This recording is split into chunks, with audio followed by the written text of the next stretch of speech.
At Cornhusker Auto Center, bragging is not our style, but that doesn't mean our customers can't. Great people, easy transaction, went out of their way to help. Thank you. Amazing place to buy a vehicle. Great staff all around. I would recommend Cornhusker Auto to anyone. Timeout!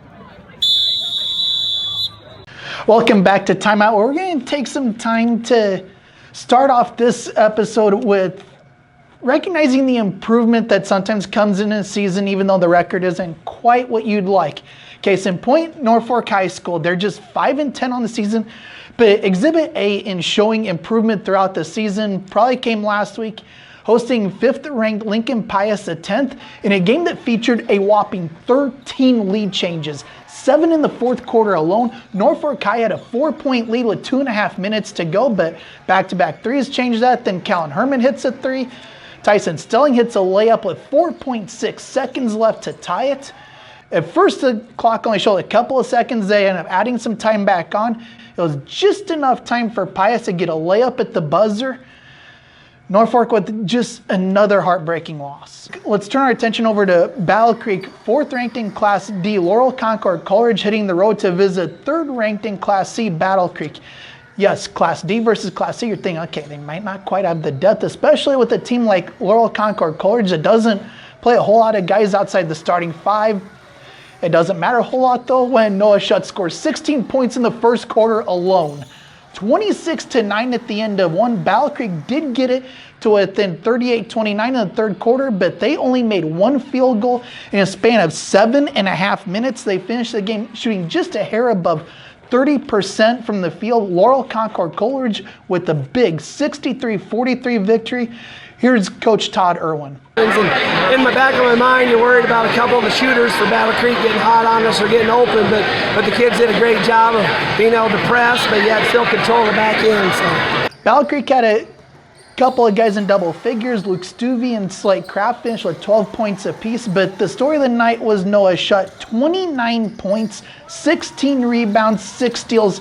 Here's what the senior had to say after that game. Yeah, coaches told us to trust our teammates on the backside and in front of the post, and told us to get a rebound, just get out in transition, hit the shots.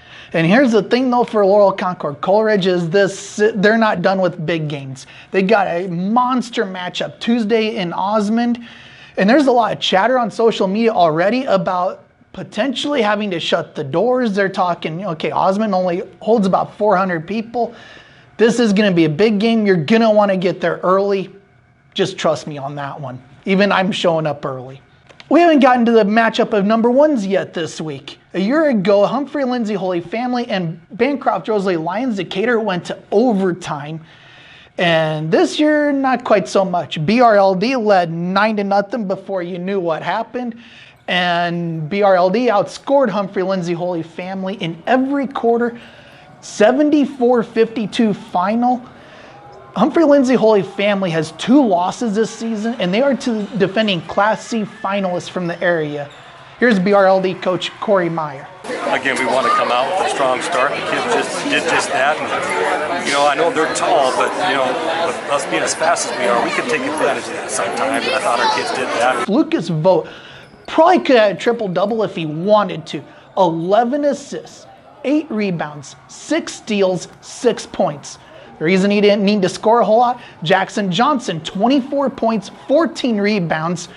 Darwin Snyder has hit 10 threes in a back-to-back games, including 6 of 10 threes on Friday night for his 24 points. Here's Darwin Snyder. We knew how they played, and I can't really explain it, but I can feel it that we've gotten better since last year. We hadn't talked about it yet, but we're already in conference tournament season, and the first conference champion in the area was crowned Saturday night. Humphrey-St. Francis improved to 14-0 on the season with back-to-back wins on back-to-back days, in St. Paul defeated Riverside 61-42 on Friday to reach its 12th conference championship game in a span of the last 15 years. I mentioned that LCC Osmond game earlier. A few other big ones to watch on Tuesday. Oakland Craig travels to Humphrey-Lindsay Holy Family. And a couple sneaky ones to keep your eye on also. Howells Dodge hits the road. They visit Loganview Scribner Snyder. And Hardington Cedar Catholic travels to Ponca in a non-conference battle of ranked teams.